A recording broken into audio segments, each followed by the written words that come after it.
बातमीपत्रात आपलं स्वागत। आता बातम्या पाहू विस्तारानं। मुंबई उच्च न्यायालयाचं सर्किट बेंच कोल्हापुरात सुरू व्हावं यासाठी इथल्या वकिलांनी 40 वर्षांपूर्वी स्वप्न पाहिलं होतं। त्यामध्ये 15-20 वर्षापासून आपणही सहभागी झालो होतो। आता प्रत्यक्षात कोल्हापुरात सर्किट बेंच सुरू झालं असून खऱ्या अर्थानं त्याची स्वप्नपूर्ती झाली आहे। आता पूर्ण खंडपीठ करण्यासंबंधीचा प्रस्ताव मुंबई उच्च न्यायालयाचे मुख्य न्यायमूर्ती आलोक आराध्ये आणि कोल्हापूरच्या सर्किट बेंचचे प्रमुख न्यायमूर्ती मकरंद कर्णिक यांनी द्यावा अशी सूचना करून सर्किट बेंचचं रूपांतर खंडपीठात लवकरच होईल असं प्रतिपादन देशाचे सरन्यायाधीश भूषण गवई यांनी केलं। कोल्हापुरातील मेरीवेदर मैदानावर सर्किट बेंचच्या उद्घाटन सोहळ्याप्रसंगी ते बोलत होते। मुंबई उच्च न्यायालयाचं सर्किट बेंच कोल्हापुरात सुरू झालंय। त्याचं उद्घाटन सर्वोच्च न्यायालयाचे सरन्यायाधीश भूषण गवई यांच्या हस्ते उच्च न्यायालयाचे मुख्य न्यायाधीश आलोक आराध्ये, मुख्यमंत्री देवेंद्र फडणवीस, उपमुख्यमंत्री एकनाथ शिंदे यांच्या प्रमुख उपस्थितीत झाला। उद्घाटनाचा मुख्य सोहळा मेरीवेदर मैदानावर संपन्न झाला। कोल्हापुरात सर्किट बेंच सुरू होण्यासाठी सरन्यायाधीश भूषण गवई यांनी खऱ्या अर्थानं हातभार लावला।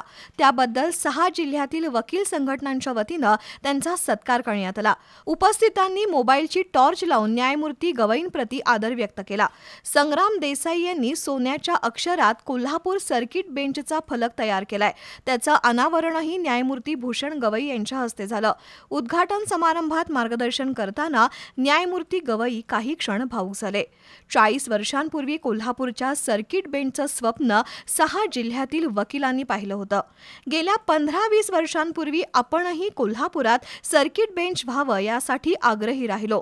6 जिल्ह्यातील गोरगरीब जनतेला वेळेत आणि कमी खर्चात न्याय मिळावा यासाठी आपण कोल्हापूरच्या सर्किट बेंचचा आग्रह धरून पाठपुरावा केला आणि खऱ्या अर्थानं आज स्वप्नपूर्तीचा दिवस उजाडला असं न्यायमूर्ती गवई यांनी स्पष्ट केलं। या सर्किट बेंचचं लवकरच खंडपीठात रूपांतर होईल असा विश्वासही त्यांनी व्यक्त केलाय। या शाहूबाराच्या धर्तीमध्ये आपण आज कोल्हापूरच्या सर्किट बेंचचं ज्याचं रूपांतर लवकरच खंडपीठात होणार आहे त्याचं उद्घाटन करतो। त्यापेक्षा आनंदाची बाब राहणार नाही। 24 मे 2019ला सर्वोच्च न्यायालयाचे न्यायमूर्ती म्हणून आपण शपथ घेतली। त्यानंतर 2022ला सिंधुदुर्गात झालेल्या वकिलांच्या बैठकीत कोल्हापूरच्या सर्किट बेंचला जाहीर पाठिंबा दिला असं न्यायमूर्ती गवई यांनी नमूद केलं। राजर्षी छत्रपती शाहू महाराज यांच्या विचारांचा पगडा आपल्या विचारांवर लहानपणापासूनच आहे असं सांगत पद हे मिरवण्यासाठी नाही तर देशाची आणि समाजाची सेवा करण्याची संधी असते असं त्यांनी स्पष्ट केलं। राजर्षी शाहू महाराजांनी आपल्या अल्प कारकिर्दीत विधवा पुनर्विवाहाला प्रोत्साहन दिलं, देवदासींच्या कल्याणासाठी प्रयत्न केले, जातीभेद दूर करून समतेचा नारा त्यांनी दिला असे उद्गार न्यायमूर्ती गवई यांनी काढले। दरम्यान मुंबई उच्च न्यायालयाच्या सर्किट बेंचमुळे कोल्हापूरचा नवीन इतिहास लिहिला जातोय।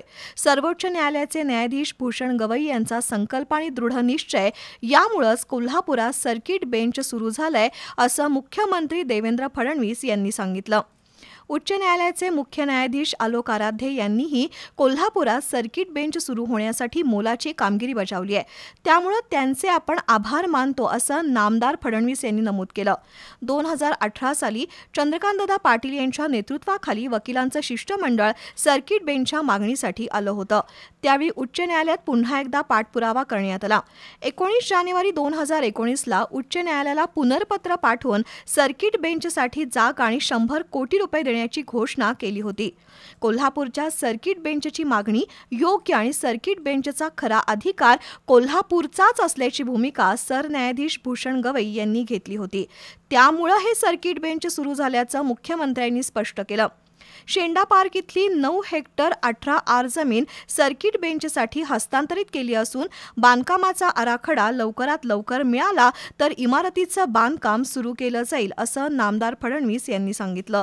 अतिशय कमी वेळामध्ये या ठिकाणी अतिशय सुंदर काम आमच्या PWDच्या टीमने या ठिकाणी केलेलं आहे।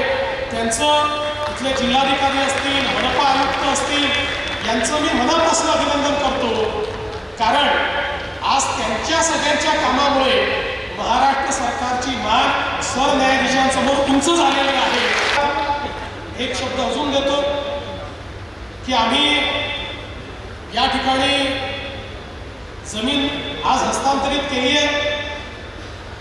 नुसतं जमीन हस्तांतरित करून आम्ही थांबणार नाही. लवकरात लवकर याचा आराखडा तयार करून कर्णिक साहेब आपण आणि सरन्यायाधीश महोदय जेवढ्या लवकर तो आराखडा आम्हाला देतील तेवढ्या लवकर इथल्या सर्किट बेंचच्या नवीन इमारतीचं बांधकाम देखील आम्ही सुरू करू. एक उच्च न्यायालयाचं सर्किट बेंच या ठिकाणी आलेलं नाही. तर एक कोल्हापूरच्या सर्वांगीण विकासाचं दालन या एका सर्किट बेंचने उघडलेलं आहे. कारण आता कोल्हापूर हे सेंटर स्टेजवर आलं आहे.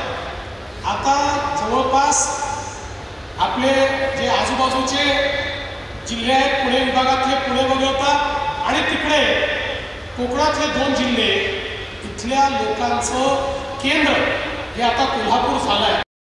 सर्किट बेंचमुळे कोल्हापूरच्या सर्वांगीण विकासाचं दालन सुरू झालं असून कोल्हापूर हे मध्यवर्ती ठिकाण बनलंय. कोल्हापूरच्या इतिहासाला साजेसं कार्य करून सर्वसामान्य नागरिकांना न्याय देण्याची भूमिका पार पाडू अशी ग्वाही मुख्यमंत्री फडणवीस यांनी दिली. त्याचबरोबर वकील संरक्षण कायदा तसंच वकिलांसाठी प्रशिक्षण केंद्र सुरू करण्यासाठी शासन सकारात्मक असल्याचंही मुख्यमंत्र्यांनी सांगितलं. ॲडव्होकेट्स प्रोटेक्शन ॲक्टचा विषय देखील या ठिकाणी मांडलेला आहे. तो सकारात्मकतेनं तुमच्यासमोर आहे. त्याच्यावर आम्ही योग्य निर्णय हा लवकरात लवकर करू हा देखील विश्वास मी आपल्याला देतो. आणि आपल्या ज्या संस्था उभ्या करायच्या आहेत त्याला जी काही आर्थिक मदत करायची आहे ती निश्चितपणे आपलं सरकार करेल. कारण या सगळ्या संस्थांच्या माध्यमातून न्यायदानाच्या संदर्भात उत्तम अशा प्रकारची व्यवस्था उभी राहणार आहे, मानव संसाधन उभं राहणार आहे. आणि म्हणून निश्चितपणे त्यालाही जी काही मदत करता येईल ती आम्ही करू. आजचा दिवस संपूर्ण महाराष्ट्रासाठी ऐतिहासिक आणि सुवर्ण अक्षरांनी लिहून ठेवणारा आहे. सर्वोच्च न्यायालयाचे सरन्यायाधीश भूषण गवई हे महाराष्ट्राचे भूषण आहेत. ते डॉक्टर बाबासाहेब आंबेडकरांचे वारसदार आहेत असे उद्गार उपमुख्यमंत्री एकनाथ शिंदे यांनी काढले. सरन्यायाधीश गवई यांनी न्यायव्यवस्थेला जलद आणि संवेदनशील करण्यावर भर दिला. न्यायव्यवस्थेला त्यांनी दिलेलं योगदान महत्त्वाचं आहे असं नामदार शिंदे यांनी नमूद केलं. सर्वसामान्यांना न्याय शेकडो मैल दूर होता, तो आता आपल्या घरापर्यंत आलाय. सरन्यायाधीश गवई यांच्यामुळं खऱ्या अर्थानं न्याय मिळालाय. महाराष्ट्राच्या सुपुत्रांनी मायभूमीचे पांग फेडल्याचं नामदार एकनाथ शिंदे यांनी बोलून दाखवलं. कोल्हापूर जिल्हा न्यायालयाच्या गौरवशाली भूतकाळाचा स्मरण होते आणि म्हणून छत्रपती शाहू महाराजांच्या राजवटी याच कोल्हापूर परिसराने न्यायाचं राज्य कसं असतं हे अनुभवलं आणि सामाजिक न्यायाचं आदर्श उदाहरण म्हणून शाहू महाराजांकडे पाहिलं आणि त्यांच्याच कोल्हापुरात आज न्यायाचं मंदिर उभं राहिलं आहे. आणि म्हणून एक सामाजिक न्यायाचं वर्तुळ पूर्ण झाल्याची भावना आपल्या सगळ्यांच्या मनामध्ये आहे. कोल्हापूर सर्किट बेंचची स्थापना त्यांच्या भरीव योगदानामुळेच झाली आहे. गवई साहेबांनी स्वतः लक्ष घालून या ठिकाणी ही मागणी पूर्ण केली. खऱ्या अर्थाने महाराष्ट्राच्या सुपुत्राने आपल्या मायभूमीचे पांग फेडले असं म्हटलं तर वावगं ठरणार नाही. कोल्हापूरकरचा कोकणवासी आणि पश्चिम महाराष्ट्र गवई साहेबांचे हे ऋण कधी विसरणार नाही. ग्रामीण आणि सर्वसामान्य जनतेला कमी खर्चात वेळेवर न्याय मिळेल. कोल्हापूरच्या सर्किट बेंचमुळे न्यायाची प्रक्रिया सर्वांपर्यंत पोहोचवण्याचं काम झालंय असं मुंबई उच्च न्यायालयाचे मुख्य न्यायाधीश आलोक आराधे यांनी सांगितलं. इचलकरंजीच्या दिव्यांग ॲडव्होकेट प्रीती पटवा यांचा सरन्यायाधीश भूषण गवई, मुख्यमंत्री देवेंद्र फडणवीस, उपमुख्यमंत्री एकनाथ शिंदे यांनी व्यासपीठावरून खाली उतरून जात गौरव केला. यावेळी उपस्थित भारावून गेले. कोल्हापूरच्या सर्किट बेंचसाठी योगदान दिलेल्या माजी मुख्य न्यायमूर्ती मोहित शहा यांचा विशेष गौरव करण्यात आला. यावेळी त्यांनी कोल्हापूरच्या सर्किट बेंचचा अध्यादेश काढू शकलो नाही अशी खंत व्यक्त केली. पण आज सर्किट बेंच झाल्याचा खरा आनंद होत असल्याचं मोहित शहा यांनी सांगितलं. मान्यवरांच्या हस्ते सर्किट बेंचसाठी योगदान दिलेल्या सर्व घटकांचा सत्कार करण्यात आला। या कार्यक्रमाला नागपूर, औरंगाबाद उच्च न्यायालयाचे न्यायाधीश, कोल्हापूर जिल्हा सत्र न्यायाधीश कविता अग्रवाल, सर्किट बेंचचे नियुक्त न्यायमूर्ती शिवकुमार दिगे, न्यायमूर्ती संतोष चपळगावकर, मुंबई उच्च न्यायालयाच्या न्यायमूर्ती भारती डांगरे, कोल्हापूर जिल्हा पालक न्यायमूर्ती मनीष पितळे, न्यायमूर्ती अनिल किलोर, खासदार शाहू महाराज, पालकमंत्री प्रकाश आंबेडकर, उच्च शिक्षण मंत्री चंद्रकांतदादा पाटील, उद्योग मंत्री उदय सामंत, वैद्यकीय शिक्षण मंत्री हसन मुश्रीफ, बांधकाम मंत्री शिवेंद्रराजे भोसले, खासदार धैर्यशील माने, खासदार विशाल पाटील, माजी खासदार संभाजीराजे छत्रपती, आमदार अमल महाडिक, राजेश क्षीरसागर, चंद्रदीप नरके, राजेंद्र पाटील यड्रावकर, अशोकराव माने, शिवाजी पाटील, विश्वजित कदम, गोपीचंद पडळकर, नितेश राणे, राहुल आवाडे, माजी आमदार प्रकाश आवाडे, सुजित मिंशेकर, ॲडव्होकेट विवेक घाटगे, ॲडव्होकेट धनंजय पठाडे, संग्राम देसाई, अमोल सावंत, दैनिक पुढारीचे संपादक डॉक्टर प्रतापसिंह जाधव यांच्यासह लोकप्रतिनिधी आणि 6 जिल्ह्यातील वकील उपस्थित होते।